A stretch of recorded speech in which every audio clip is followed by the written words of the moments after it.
Hi, everybody. I'm Alex. I lead the data science and analytics team here at Kando.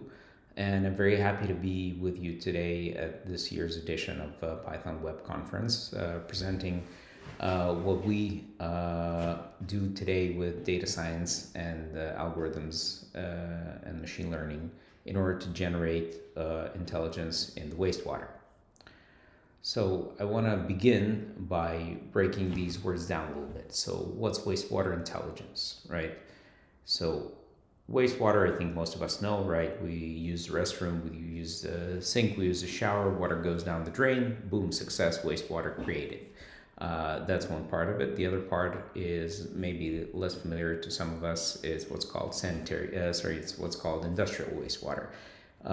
Industries everywhere use water just like we do, and some of them use water in their processes. And after these processes are complete, water finds its way into the wastewater collection system where it needs to get treated. Now, these processes can be such that they introduce various pollutants into the wastewater, which is typically okay. The wastewater facilities know and are able to deal with those pollutants, but every now and then pollutants exceed either types or various limits, and then they are potentially very detrimental to processes. We'll talk about that also in a few words soon enough. So we understand wastewater a little better now.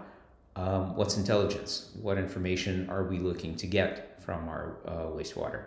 So one piece of information is to understand what's going on, right? It's the whole system's underground, right? We're mostly oblivious to it. We have no idea what's going on there. So initially, we want to be able to understand what's taking place. Then we want to be able to understand whether or not something out of the ordinary is taking place.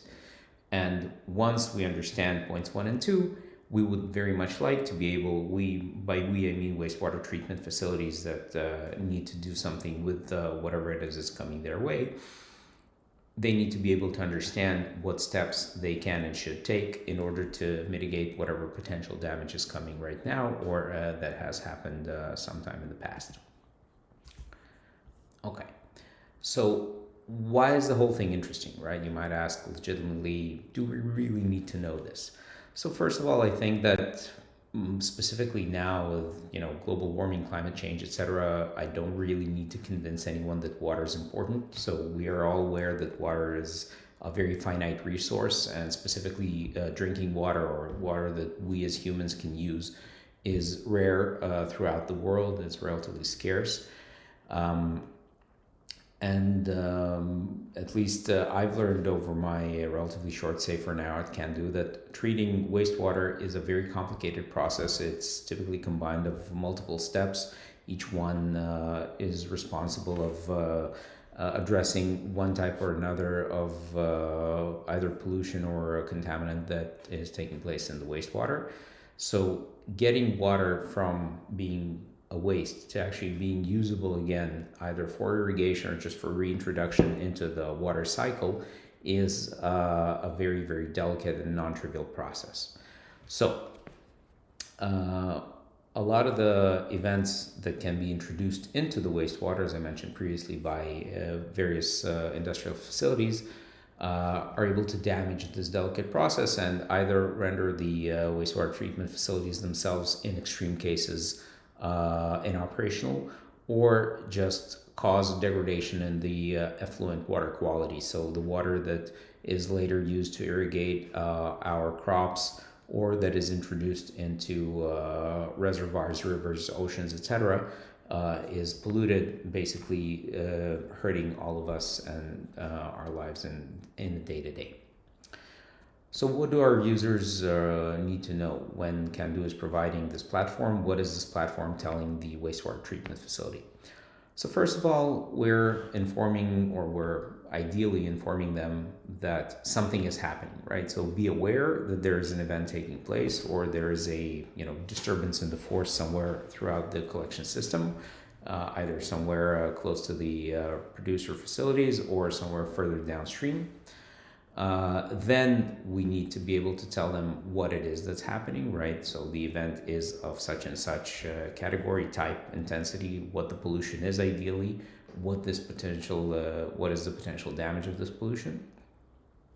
And then, just as importantly, if we're able to, we need to tell them where the pollution is coming from.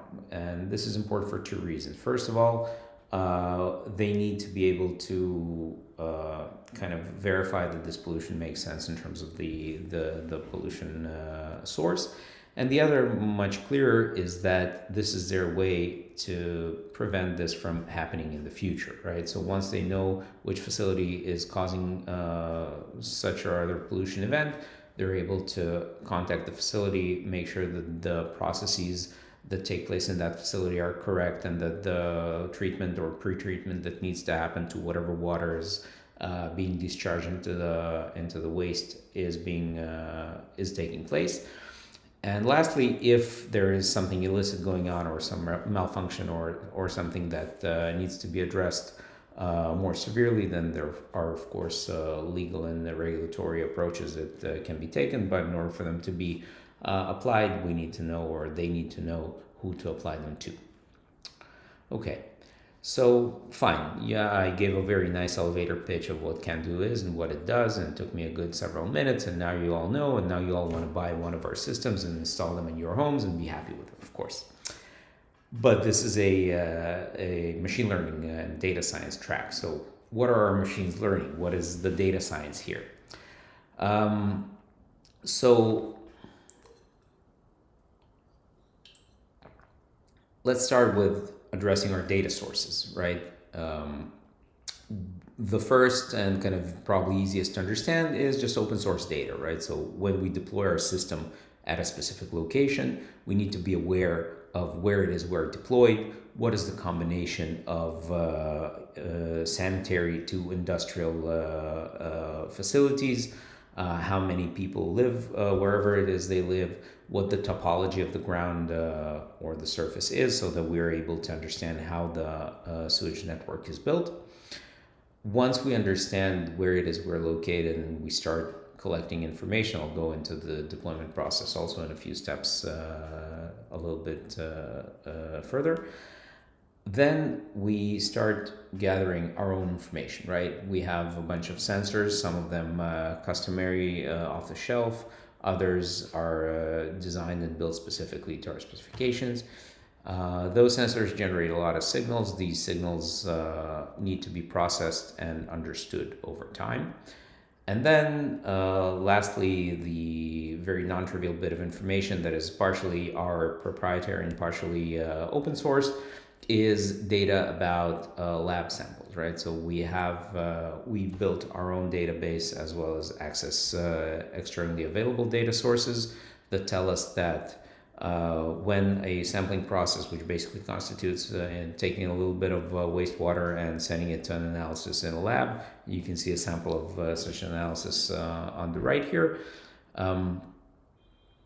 We are able to collect a lot of information about what pollutants are found where and when. Okay, so these are kind of the main data sources that we're working with day to day. Okay, great. So now we understand what data goes into our bellies, but what do we do with that information? So the first question we need to answer is how our system needs to be deployed, right? So we need to understand, going into a new region, a new area, a new wastewater treatment facility, which locations need to be monitored and how, right? The second question we need to understand is what constitutes an event, right? So we have a lot of signals. What of these signals are interesting, and to which extent? Next, once we found something that is interesting, we need to be able to understand what that is, whether or not it's something that requires direct action or is something that we just need to pass on as information. And lastly, as I mentioned, having found something and understood what that something is, we would very much like to be able to pinpoint specifically what that information source is, right? Where this pollution is coming from, and understand who its creator is.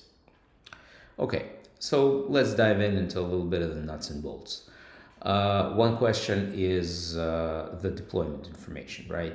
And for that, we need to combine information about the wastewater network, which is something that we typically get from our customers, and a lot of open source data, right? Who are the people? Where do they live? What information do we have about industrial facilities, to what sectors they belong, what these sectors do, how they do it. Once we understand all that, we're able to generate a map that says, well, this location is very important, this location is not as important. Here we need to have finer resolution, and over there we can just kind of get a typical overall glance, and that'll be enough for us. So we understand what facilities are located where, what their potential pollution may be, and where those potential pollutants are gathered such that we can focus on relevant areas.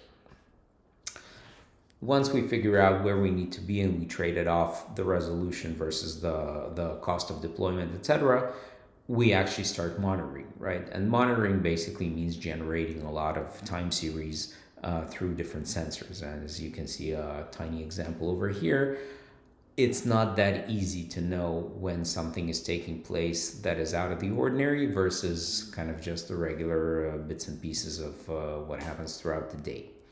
So in order to facilitate this understanding of what an event is, we basically have a three-step process. One step generates candidates using metrics for outlier detection that kind of identify interesting bits of our signals, and we put those interesting bits of our signals to the side.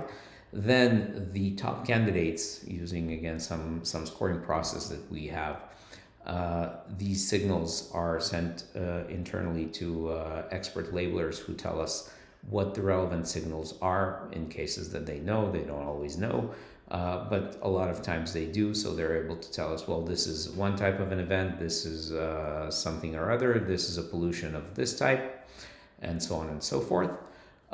Taking all this information, we are now able to proceed to the third step, in which we enrich our data set by matching the known patterns to a lot of unknown data, where we can tell externally what needs to be relatively similar. And once we know where to look, we know exactly what to look for, we're able to get a lot more information relating to a specific label, of course, again, with internal kind of validation and corrections.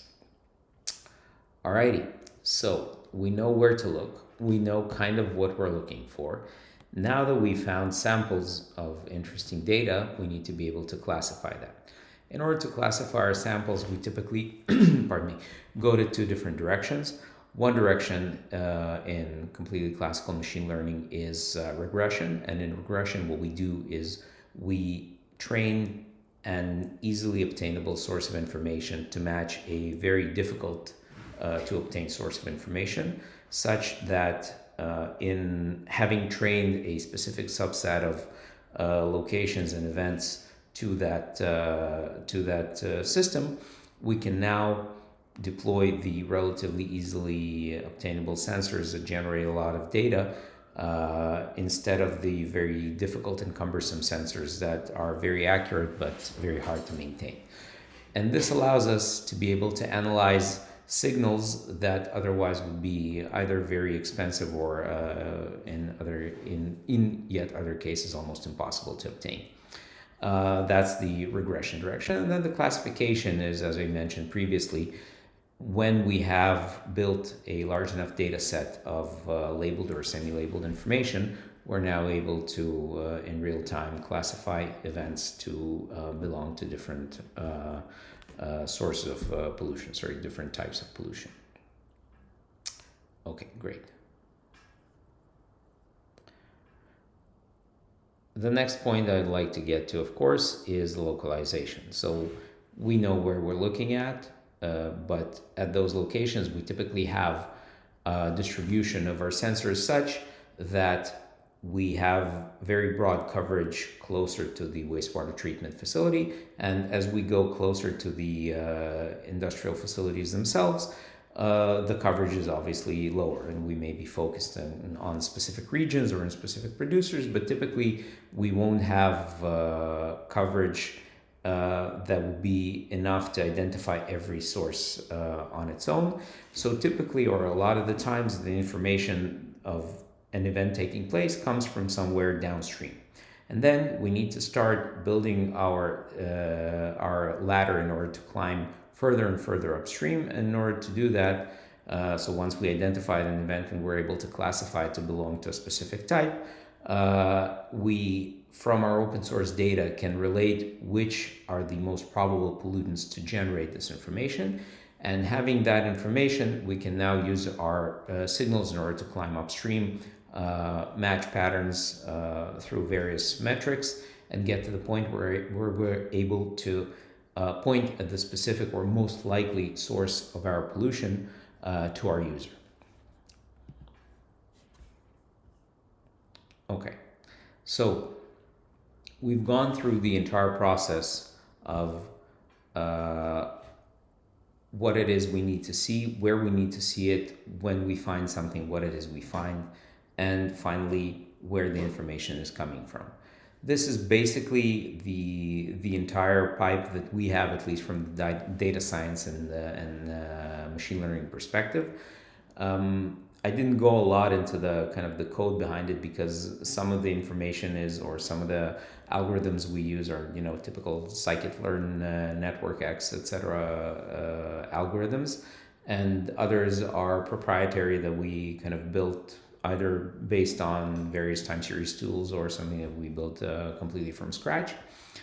But this is more or less the end-to-end of this process. And in the end of it, the main takeaway here that I would like for you to go away with, or at least to continue to the next session with, is that the essence of what we do is to combine relatively easily obtainable data, whether through proprietary or available sensors, with intelligent processing techniques that allow us to focus on where to look, what to look for, and to identify what it is we see, in order to be able to give clear and understandable information to our users that are then able to drive change with the industries around them.